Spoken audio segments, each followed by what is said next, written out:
Santri dan pelajar di Kabupaten Oku kembali mendapatkan vaksinasi COVID-19, salah satunya di Pondok Pesantren Al-Fahriyah Batu Raja yang dilakukan oleh Binda Sumsel bekerjasama dengan Karang Taruna dan Dinas Pendidikan Kabupaten Oku ini.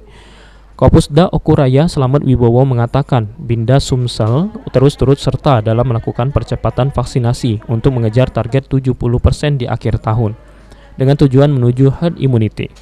Kalau untuk pelajar sampai saat ini jumlah pelajar yang sudah divaksinasi sudah mencapai 96%.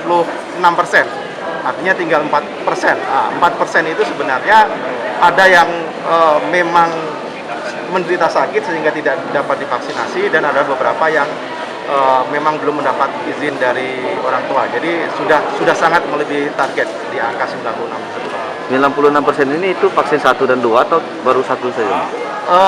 Sudah 96% itu vaksin 1. Kemudian hari ini kita menargetkan ada sekitar. Vaksinasi COVID-19 ini terus akan digalakkan secara bertahap. Binda Sumsel melaksanakan vaksinasi dosis 2 dengan sasaran penyuntikan 500 dosis vaksin. Ari Pranika, PAL TV.